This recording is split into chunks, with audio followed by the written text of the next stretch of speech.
Hello everyone, we are back with the Rams franchise, and today we're going to be getting through the entire offseason. But first, let's talk about the season we just went through. We ended up finishing with the best record in the entire NFL. That may have been though because we played a very easy regular season schedule. We only played 3 teams that ended up finishing with an above 500 record. And that really showed once we got to the postseason, where we lost to the rival 49ers for the second year in a row. In the postseason, they have ended our season in back-to-back years. We did win 2 awards. Antonio Gibson, he won Offensive Player of the Year, and Addison Caver won Defensive Rookie of the Year. The offense this season, it was really good under Mike McDaniel, but we are likely going to have to replace him as he takes a head coaching position somewhere else. Josh Rosen, he led the NFL in passing yards and in passing touchdowns, and he is now up to Superstar X Factor, and he is already under contract for the next few seasons. So at quarterback, we are pretty set. The running back room, on the other hand, not so much. All 4 of the guys we currently have on the roster are set to be free agents, including Antonio Gibson, who led the NFL in rushing yards and in rushing touchdowns, and is now up to Superstar X Factor. He is clearly our #1 priority when it comes to bringing players back. Not only did he lead the NFL in rushing yards and in rushing touchdowns, but he was our 3rd leading receiver in catches and in yards, so we really need to bring him back. The receiving room, I'm pretty satisfied with it, but we do need to add a young player or 2 to that room just because we are getting pretty old at the top of the roster with Mike Williams and Cooper Kupp. Mike Williams is also gone off a depth trade. He is a Superstar X Factor player as well. Rob Havenstein, he is set to be a free agent, and he is likely the only starting offensive lineman that is going to be swapped out for somebody else this offseason. Moving on to the defense, Bobby Brown III, he had a great season. He led the team in sacks, and he is set to be a free agent. And much like Antonio Gibson, he was a big part of this team this year, and he is somebody that we absolutely have to try and bring back. Devin White, he is going to be here for a few more years. He led the team in tackles. Addison Caver was second on the team in tackles, and he, of course, led the NFL in interceptions with 7 of them. He tied with Kelvin Joseph, who is also going to be back next year. But we do have to fix this secondary this offseason and fix this pass defense. That is our #1 priority overall when it comes to this roster, is getting this pass defense a lot better. Addison Caver, he has gone up a dev trait. He is now up to Superstar X Factor, and Jordan Fuller is joining him at Superstar X Factor. We did have a few guys go down in dev traits, like Michael Hoyt. He is down in normal dev, which means we probably will be adding an edge rusher to start over top of Michael Hoyt. The first thing we have to do this offseason is find out where Mike McDaniel is going to be taking his talents. We know it won't be South Beach, but he is going to be heading to Minnesota to be their next head coach. Yeah, he'll be the Vikings' next head coach. We were expecting to lose Mike McDaniel this offseason, but we were not expecting to also lose our defensive coordinator, Kevin Bell, but we are going to lose him as well. He is going to be a head coach, and it's going to be for the New Orleans Saints, who are coming off a bad year just like the Vikings. They both actually just went 4-13 and tied for the worst record in the NFL with the Seahawks, so we'll see if those 2 guys are able to turn those teams around. The new offensive coordinator for us is going to be Bob Bates, who had a tough year last year with the Seattle Seahawks as their head coach. He tried to replace Pete Carroll, and it didn't go well. They went 4-13 and they fired him, and he is now going to be our offensive coordinator.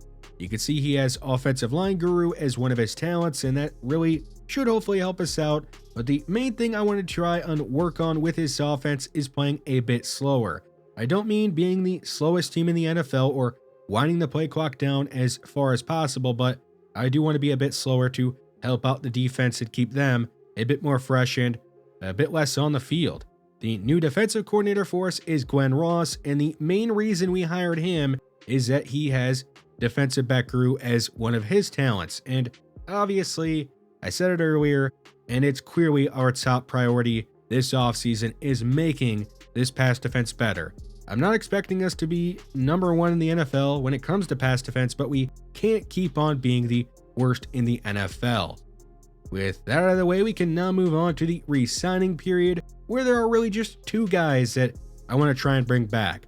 That being Bobby Brown III and Antonio Gibson. We'll start with Antonio Gibson. He is 27 years old, which when you're a running back at that age, you do start to slow down a little bit. Now, he hasn't been a workhorse running back for his entire career, which I do believe can help him out. And we are going to offer him a pretty sizable deal, a 3-year, $40.5 million offer, which will make him the 4th highest paid running back in the entire NFL behind McCaffrey, Kamara, and Jonathan Taylor, and he does accept.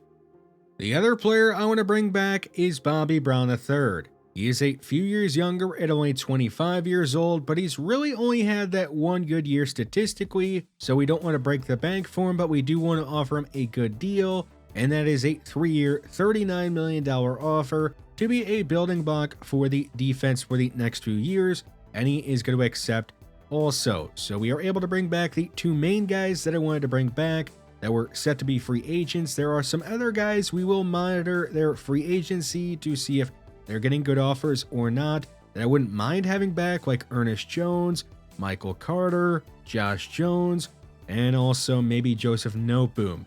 But besides those guys, I don't expect us to really bring back any of the guys that are pending free agents. And we do have one more thing to do before we get to free agency, and that is to make a trade. Our first trade of the offseason is going to be sending Cameron Dantzler away. He had a good first year with us, but last year he really struggled, and he just looked lost out there and really slow. So we are going to send him to the Houston Texans, who are in desperate need of cornerback depth. We're not getting a ton for him. It's really just a pick swap and a contract dump. So we get a 5th round pick, they get a 6th round pick, and Cameron Dantzler. And so we can now move on to free agency, where we have $105 million in available cap space to spend if we want to. The first position I took a look at was, of course, cornerback, and unfortunately the best available one is Stephon Gilmore, who is 34 years old, and I believe is not what we're looking for at the cornerback position to try and fix this pass defense. Jonathan Jones, he's a cornerback that we are going to go after here in free agency. He is on the wrong side of 30, but he would be more of a slot corner for us. He would be really just taking over the role of Tre'Davious Hodges-Tomlinson. We're going to give him a 1-year, $4 million deal to be our slot corner. We move on to edge rusher, and at outside linebacker, Matthew Judon, he doesn't look like he's got a ton left in the tank, and he was the best available outside linebacker that can get after the quarterback. But instead of going after him, we're going to go after DeMarcus Lawrence, who I believe has a bit more left in the tank. We will have to move him to outside linebacker, and he would be the edge rusher for us opposite of Byron Young, and he would likely start over top of Michael Hoyt. And we're going to offer him a mercenary type deal, just a 1-year deal for $15 million to be that. He has some other offers. He's got one from the Chargers and one from the Titans, but we clearly have the best offer for him at the moment. The tackle position is not very good here in free agency. Rob Havenstein, he's the best available right tackle. I did think about going after Sam Cosmi or maybe getting a left tackle to convert to right tackle. Instead of doing that, though, we're going to go after Tevin Jenkins, who was drafted into the NFL as a tackle out of Oklahoma State. He may not have the best pass block ratings, but he has really held up in pass protection over these last couple of years as a guard. He has only allowed 4 sacks in over 2,000 downs played. So he's been an Iron Man out there playing every single snap, and he's been good. So we'll give him another chance to be a tackle in the NFL. It is a 2-year deal for $24 million. We are in need of another interior defensive lineman to start alongside Bobby Brown III and Kobe Turner, and Milton Williams, he happens to be the best available one. He's been solid for the Seahawks these last couple of years, but I believe he actually could be better than what he's been showing, especially if he's playing alongside Bobby Brown III and Kobe Turner. So we offer Milton Williams a 2-year, $16 million deal to be a starting interior defensive lineman for us. The Jaguars and Chargers are both also interested in him.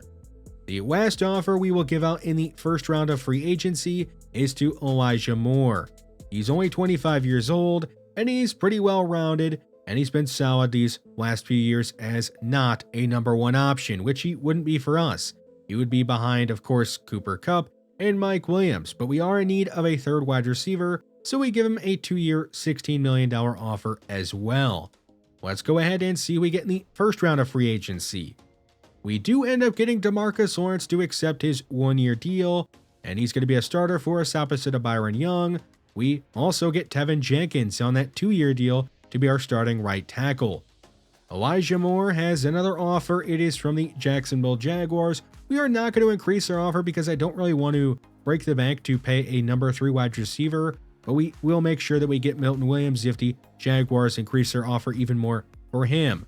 And we didn't have to. We do end up getting Milton Williams on that 2-year deal, so we didn't increase it, but we are able still to get him. Elijah Moore has accepted the offer from the Jaguars, a 3-year deal, and he's going to be heading there. We also miss out on Jonathan Jones.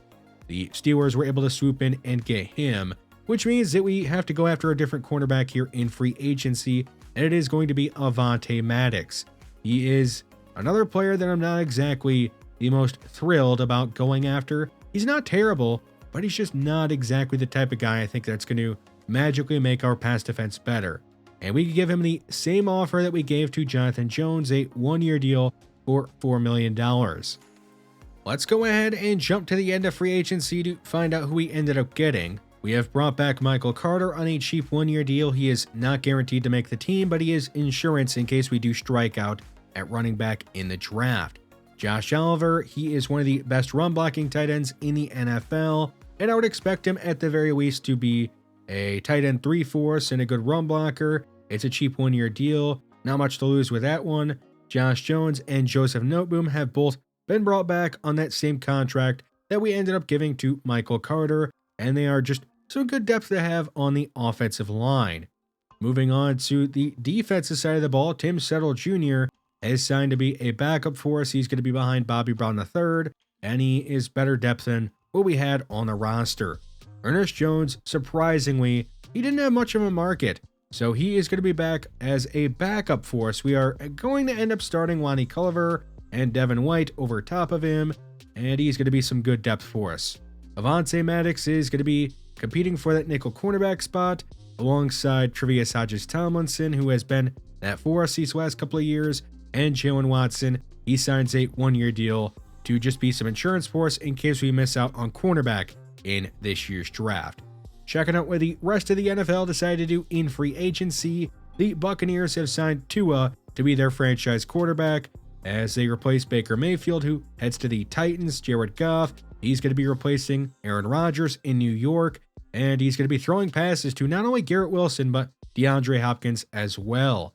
The Chargers are able to get another weapon for Herbert and Donovan Peoples-Jones. Brandon Cooks, he's going to be heading to Atlanta. Another speed threat they have. They also have McCole Hardman. Tutu Atwell, he left us to sign with the Steelers to be a depth wide receiver for them. At tight end, the big name was David Njoku, and he's going to be now catching passes alongside Mike Evans and Chris Godwin from Tua. Rob Havenstein, he leaves us to head to the Texans to be their starting right tackle. Zadarius Smith, he signs with the Panthers to be a solid edge rushing option. And Eric Armstead, he's at least away from the 49ers. He wasn't with them last year, but now he's all the way in the AFC North, so we shouldn't have to deal with him. Stephon Gilmore, who we passed on, he'll head to Houston alongside Jabril Peppers, and of course, Rob Havenstein. With free agency behind us, we now turn our attention towards the draft, where we really haven't talked about anybody in this year's draft class, so we're going to spend some time doing that. We're going to spend some time talking about some draft prospects before we actually get to picking anybody. We're going to begin with the running backs, and that is mainly because we are in desperate need of a few running backs on this roster that are young and on cheap contracts. And where better to find those type of players than in the draft? Montel Rodriguez, he's my favorite running back in this year's draft class.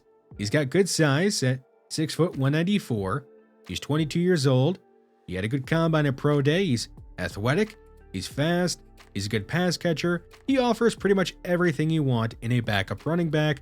His talent does match where he's projected to go, which is in the 3rd or 4th round. So I expect us to take a chance on him if we get the chance to. And even if we do end up taking him, I would expect us to take a second running back in this year's draft. Tremaine Barden, He is your typical undersized running back that is a solid pass catcher. He could be a good punt and kick returner, I believe.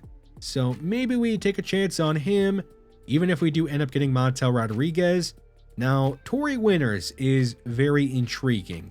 He is kind of the blend between Rodriguez and Barden. He's 5'10", which is between the heights of Rodriguez and Barden. He's got some very good speed and athleticism pretty much across the board, and he even appears like he could be a solid pass catcher. So Tory Winters, for somebody projected to go undrafted, he looks like he could be pretty good. Moving on to receiver, where I don't really plan on taking anybody early, but we may end up taking somebody in the middle rounds. Anthony Allen is very interesting. He's got two dings against him, being that he's 5'8", so undersized at receiver, and he's out of Navy, a school known for running the triple option. But he runs a 4.3 40 and is projected to go in the 3rd or 4th round. So with that type of speed, if we are able to take a chance on a guy like that in the middle rounds, I'm probably going to be willing to do that. Alex Money, another interesting middle round type of receiver. 6'7", 230, and he ran a 4.4 40. So he's got the size and the speed. But the problem is, he doesn't really have the skill set. His route running doesn't look very good, and his hands, they are a bit better than Anthony Allen's apparently, but he's also a bit slower. So we could debate between those two later if we have a chance to, or maybe we only end up having a chance at one of them. At tight end, Christian McCann, he is clearly the best one in this draft class. He's got round 1 talent, he had a great combine and pro day, and his skill set looks really good. The problem with him is that he's projected to go in the draft before we would have a chance to take him. So my fallback option at tight end is Michael Kirkpatrick. He's 6'6", he's 273, out of Florida. He's younger than McCann, and he has better strength than McCann, while also still being a pretty solid athlete across the board. He's got A catching, A run block, A awareness, A short route running, a lot of things to like about Michael Kirkpatrick. I would be surprised if we missed out on him. The offensive linemen in this year's draft, there are some solid ones early, but we're not going to be taking anyone early when it comes to offensive linemen, but maybe in the middle to late rounds we take a flyer on a guy or two. Moving on to defense, we'll start with the interior defensive lineman, where there's really only one guy that I would like to draft. It is Emmett Spearman. Out of Washington, he's only 21. He is very athletic, maybe not the strongest interior defensive lineman, but he would be a very situational type of player that can rush the quarterback, and maybe he could develop into Milton Williams essentially, but more of a pass rusher instead of a run stopper.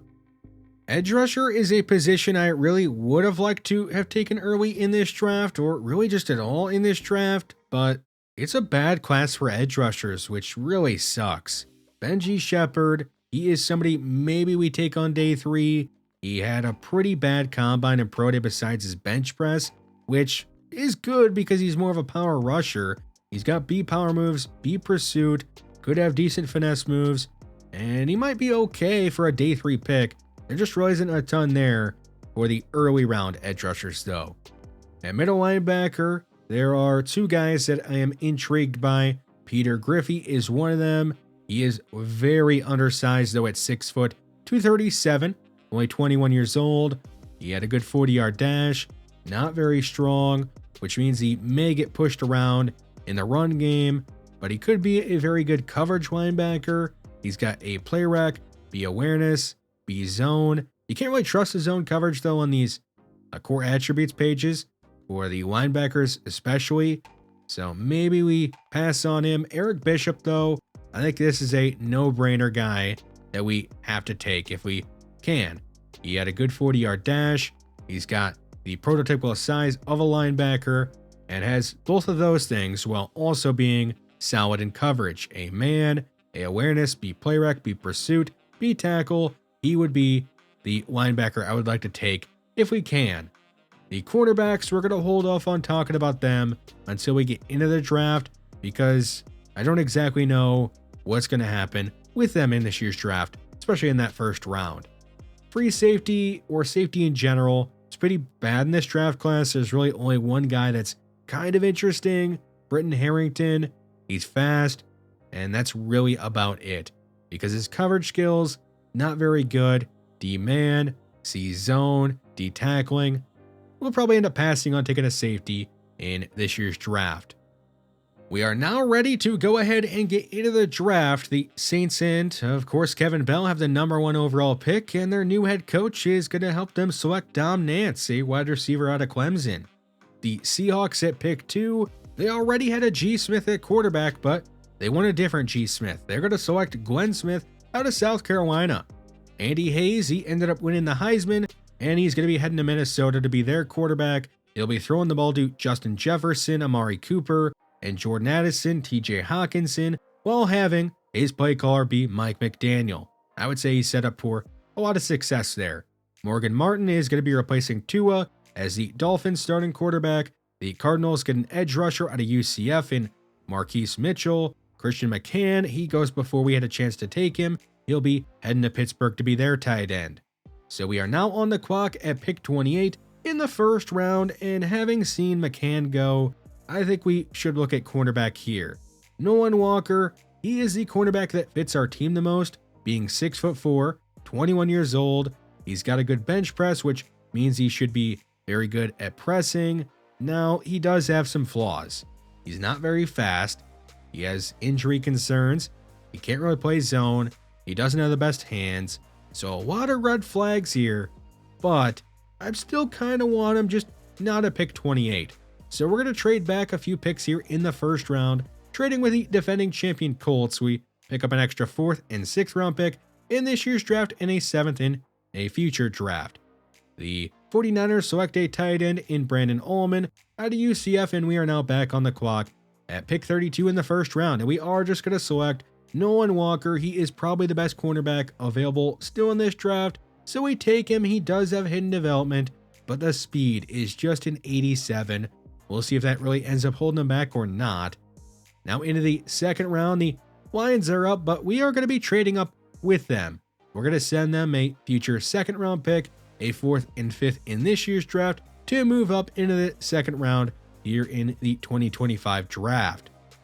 And there are two guys I am debating between. Michael Kirkpatrick, who is projected to go in the 3rd or 4th round. I do want to take him, but it might be smarter to take Emmett Spearman here, because we do have an extra 2nd round pick being our own pick at pick 28, and I wanted to make sure that we could get both of these guys, so we're going to take Emmett Spearman with the 19th pick.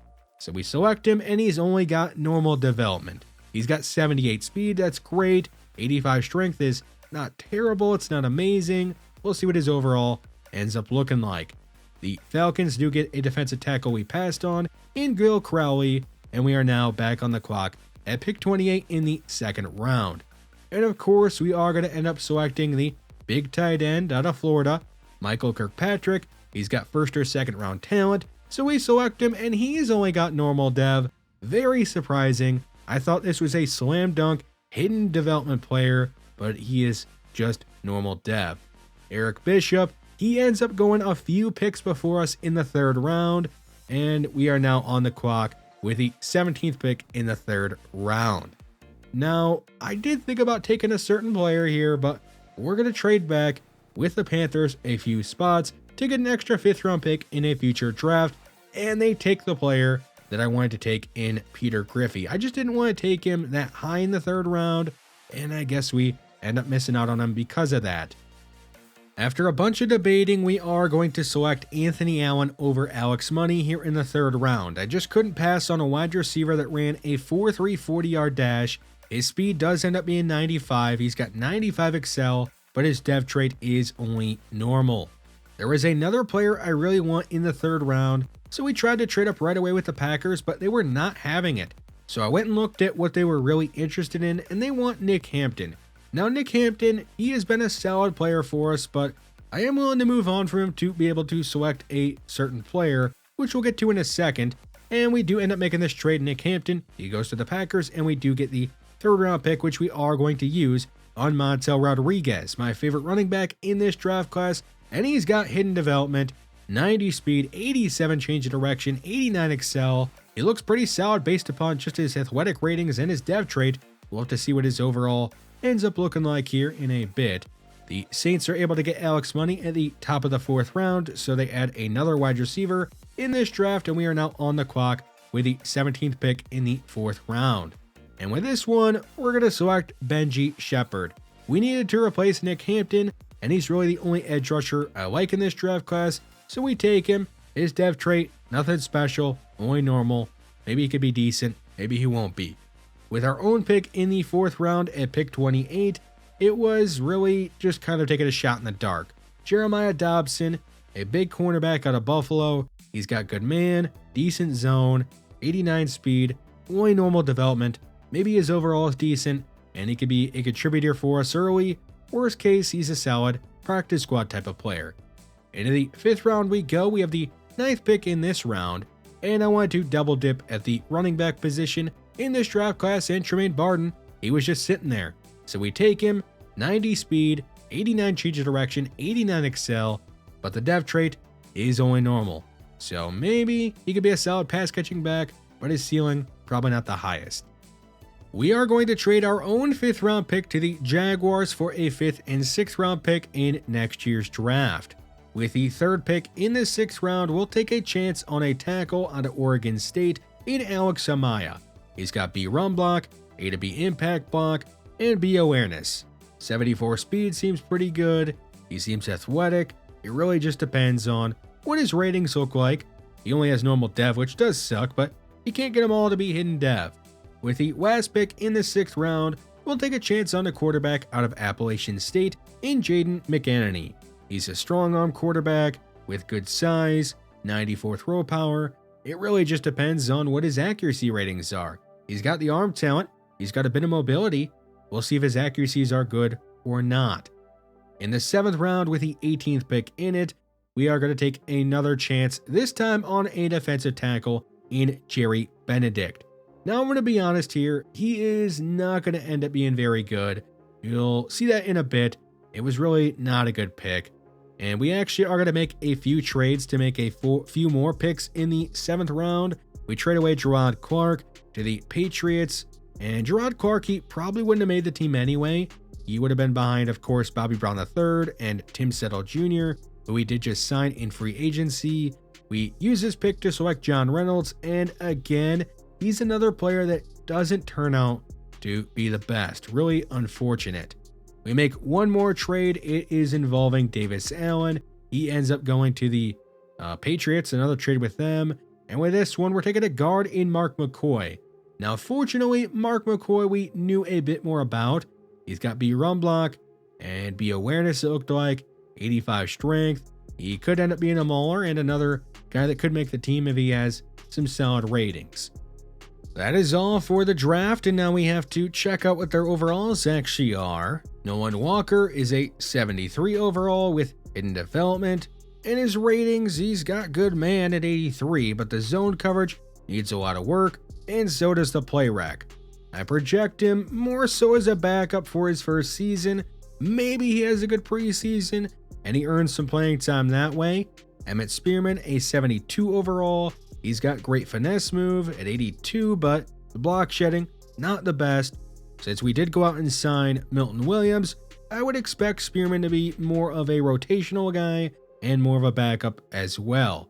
Michael Kirkpatrick, a 73 overall. Remember, he had 1st or 2nd round talent in the draft, but he's only 73. So this draft class, not the best. Now, Kirkpatrick, I don't think he's bad. I think he actually is going to push O.J. Howard for that starting spot, and we'll see if maybe he can have a good preseason. Anthony Allen, he is a 71 overall. He's got great speed.